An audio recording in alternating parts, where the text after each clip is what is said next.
ఉందని మీ ద్వారా తెలియజేస్తున్నాను. అధ్యక్ష, గౌరవ సభ్యులు సీనియరు కొంతాల రామకృష్ణ గారు క్షేత్రస్థాయిలో ఉన్న వాస్తవ పరిస్థితులు, ఏ విధంగా ఒక మార్పు కోసం గ్రామీణ ప్రాంతాల్లో మన ప్రభుత్వం వచ్చినాక చేపట్టిన చర్యల గురించి చాలా చక్కగా వివరించారు. అధ్యక్ష, చాలా గర్వంగా నేను చెప్పగలుగుతున్నాను, ఈ పల్లె పండుగ ఒకటి కింద అంటే మన ప్రభుత్వం వచ్చిన తర్వాత 4000 కిలోమీటర్లు సీసీ రోడ్లు, బీటీ రోడ్లు మనం వేయగలిగాం అధ్యక్ష. ఈరోజు రాష్ట్రంలో మొదటి సంవత్సరంలో, రెండో సంవత్సరంలో ప్రస్తుతం జరుగుతున్న కార్యక్రమంలో ఇప్పటి వరకు దాదాపు 1594 కిలోమీటర్లు సీసీ రోడ్లు కానివ్వండి, బీటీ రోడ్లు కానీ మనం ఈరోజు రాష్ట్ర వ్యాప్తంగా వేసుకోగలిగాం అధ్యక్ష. సైడ్ కాలువల గురించి చెప్పారు అధ్యక్ష. దీని గురించి కూడా ఉప ముఖ్యమంత్రి గారు పవన్ కళ్యాణ్ గారు ప్రత్యేకంగా దృష్టి సారించి ఒక వినూత్నమైన కార్యక్రమం పైలట్ ప్రాజెక్టుగా మ్యాజిక్ డ్రైన్స్ అని టేకప్ చేశారు అధ్యక్ష. పైలట్ ప్రాజెక్ట్ కింద ఇప్పటివరకు రాష్ట్రంలో 28.31 కిలోమీటర్లు పూర్తి చేసుకోగలిగాం. అది చాలా చోట్ల సక్సెస్ఫుల్ అయింది అధ్యక్ష. ఆ మోడల్ని ఇతర జిల్లాల్లో కూడా తీసుకెళ్లే విధంగా అక్కడున్న సిబ్బందిని మన ఇంజనీరింగ్ డిపార్ట్మెంట్ నుంచి వాళ్ళు కూడా అటువంటి నైపుణ్యం వచ్చేటట్టు ప్రక్రియ చేపడుతున్నాం అధ్యక్ష. జల్ జీవన్ మిషన్ గురించి చెప్పారు అధ్యక్ష.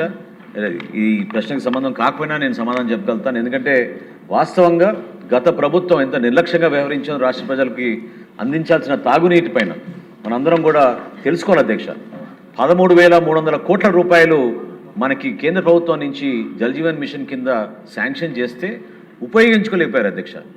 రాష్ట్రానికి అందించాల్సిన వాటా కూడా అందించకుండా కేవలం 2,200 కోట్ల రూపాయలతోటి వీళ్ళు తూతు మంత్రంగా, అది కూడా ఒక సంవత్సరం ముందు చేపట్టి రాష్ట్రానికి తీవ్రమైన నష్టం కలిగించారు అధ్యక్ష. కేంద్ర ప్రభుత్వం నుంచి ఈ వేతనాల విషయంలో మనకు వచ్చేది 100% వస్తుంది అధ్యక్ష. ఈ జాతీయ ఉపాధి హామీ పథకం కింద ఎక్కడైతే మనకి మెటీరియల్ పేమెంట్ ఉందో ఆ కాంపోనెంట్ 75%, 25% రేషియోలో ఉంటుంది అధ్యక్ష. కాబట్టి గౌరవ సభ్యులు చెప్పినట్టు, అదేవిధంగా కింద సోమిరెడ్డి గారికి చెప్పినట్టు అధ్యక్ష, విబీజీ రామ్జీ గైడ్ లైన్స్ ఇంకా పూర్తిగా రాలేదు అధ్యక్ష. అందువల్ల కూడా కొంచెం జాప్యం జరుగుతుంది పేమెంట్ విషయంలో కానివ్వండి. గౌరవ సభ్యులు చెప్పినట్టు ఒక గ్రామంలో, ఒక పంచాయతీలో 20 కన్నా ఎక్కువ వర్కులు టేకప్ చేయకూడదు అనేది ఒక కొత్త నిబంధన అధ్యక్ష. దీనికి మన్రేగా కింద ఉన్న సాఫ్ట్వేర్ అప్డేట్ చేయాల్సిన సందర్భం ఉంది. రాష్ట్ర ప్రభుత్వం, మన పంచాయతీరాజ్ విభాగం కూడా కొత్తగా సాఫ్ట్వేర్ ఒకటి తయారు చేసి ఎక్కడైతే వర్క్స్ జరుగుతున్నాయో రియల్ టైం మానిటరింగ్ జరిగేటట్టు మనం ఈ రోజున ప్రతి ఒక్కరికి అందుబాటులో ఉండేటట్టు ఈ సమాచారం పెట్టాం అధ్యక్ష. ఇంక్లూడింగ్ మన ట్యాక్స్ కలెక్షన్ కూడా డిమాండ్ ఎంత ఉంది, ఎంతవరకు ప్రజలకు దాన్ని చెల్లించగలిగారు, ఏ విధంగా మనం ఈ కార్యక్రమాన్ని చాలా పారదర్శకంగా తీసుకెళ్ళగలుగుతున్నామో డైరెక్ట్గా వెబ్సైట్ ద్వారానే మనం ఈరోజు మన రాష్ట్రంలో ప్రజలందరికీ కూడా అందుబాటులో తీసుకొచ్చాం అధ్యక్ష. ఖచ్చితంగా గౌరవ సభ్యులు కోరినట్టు పేమెంట్స్ ఇంకొంచెం డ్యూ ఉన్నవి అన్నీ కూడా తప్పకుండా వాటికి ప్రాధాన్యత ఇచ్చి వీలైనంత వరకు త్వరలోనే వాటిని క్లియర్ చేస్తాం అధ్యక్ష. Thank you. Question number 1297 health minister గారు. ధన్యవాదాలు అధ్యక్ష. గౌరవ సభ్యురాలు శ్రీమతి కెల్లా మాధవి గారు అడిగిన మొదటి ప్రశ్నకి సమాధానం, రెండో ప్రశ్నలకు సమాధానం.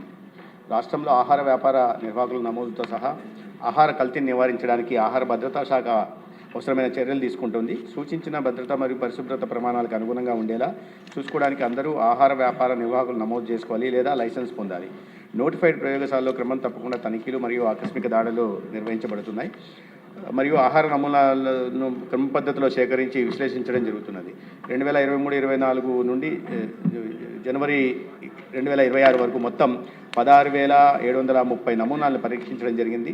వాటిలో 1,407 సురక్షితం కానివి లేదా నాణ్యత లేనివి లేదా తప్పుడు బ్రాండ్ చేయబడినవిగా గుర్తించడమైంది. కోర్టులలో ప్రాసిక్యూషన్ చేయడం ద్వారా జరిమానాలు విధించడం వంటి తగిన చర్యలు తీసుకోవడం అయింది. ధన్యవాదాలు. మాధవి గారు. ధన్యవాదాలు అధ్యక్ష. అధ్యక్ష, ఆహారమే ఔషధం అని మన పెద్దలు చెప్పారు అధ్యక్ష. కానీ నేడు ఆహారమే విషంగా మారుతున్న పరిస్థితిని మనం చూస్తున్నాం అధ్యక్ష. దానికి ప్రధాన కారణం ఆహార కల్తీ అధ్యక్ష. లాభార్జనే లక్ష్యంగా బియ్యంలో రాళ్లతో మొదలై నేడు పవిత్ర ప్రసాదం దాకా చేరుకుంది అధ్యక్ష ఈ కల్తీ. అధ్యక్ష, జీర్ణ వ్యవస్థ, నాడీ వ్యవస్థ కుప్పకూడమే కాక క్యాన్సర్ మహమ్మారి గుప్పెట్లోకి తీసుకువెళ్ళి ప్రాణాలను కబలిస్తుంది అధ్యక్ష ఈ కల్తీ. అధ్యక్ష, కల్తీకి పాల్పడిన వారి పట్ల సరైన కఠిన చర్యలు లేకపోవడం, సమర్థవంతమైన తనిఖీ వ్యవస్థ లేకపోవడం వల్ల విచ్చలవిడిగా కల్తీకి పాల్పడుతున్నారు అధ్యక్ష. 2014-19లో ఫుడ్ సేఫ్టీ ఇండెక్స్ ప్రకారం విభజిత ఆంధ్రప్రదేశ్ 100 పాయింట్లకు 47 పాయింట్లతో 10వ స్థానంలో ఉన్న పరిస్థితి అధ్యక్ష.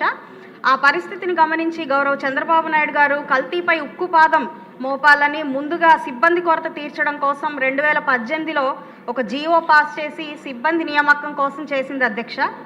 అయితే గత అవివేక అసమర్థ అహంకారపూరిత ప్రభుత్వం, ప్రజారోగ్యం పట్టని వైసీపీ ప్రభుత్వం ఈ జీవోను చెత్తకుప్పలో వేసింది అధ్యక్ష. తత్కారణంగా 2023 నాటికి ఈ ఫుడ్ సేఫ్టీ ఇండెక్స్ నివేదిక ప్రకారం ఆంధ్రప్రదేశ్ చిట్ట చివరి స్థానానికి చేరుకొని, అంటే 100కి 22 పాయింట్లతో 28వ స్థానానికి పడిపోయింది అధ్యక్ష. ఇప్పుడు మరలా మన ప్రభుత్వం టెస్టింగ్ ల్యాబ్లు ఏర్పాటు చేసి సిబ్బంది నియామకం కొంత చేసి చిట్ట చివరి స్థానం నుండి పైకి వస్తూ క్యాచింగ్ అప్ స్టేట్గా ఎదగడం హర్షణీయం అధ్యక్ష. అయినప్పటికీ జనాభా నిష్పత్తి ప్రకారం సిబ్బంది లేని పరిస్థితి కనపడుతుంది అధ్యక్ష. తనిఖీ వ్యవస్థ కూడా పటిష్టం చేయాల్సిన అవసరం ఇంకా ఉంది అధ్యక్ష. విచ్చలవిడి ఆహార విక్రయ కేంద్రాలు మీద దృష్టి సారించాల్సిన అవసరం ఉంది అధ్యక్ష. నియంత్రణ లేక వీధికి 10 హోటల్స్, చిరుతిళ్ళ బండ్లు వెలుస్తున్నాయి అధ్యక్ష. FSSAI అగ్మార్కులు ఉన్న సరుకులపై కొంత ప్రజలకు అవగాహన ఉన్నప్పటికీ హోటల్లో తమ ప్లేట్లలో వడ్డించబడే ఈ ఆహారం కంటికింపుగా, ముక్కుకు హాయిగా, పంటికి కమ్మగా ఉంటే చాలు అనుకునే ఆలోచన మారాలి అధ్యక్ష.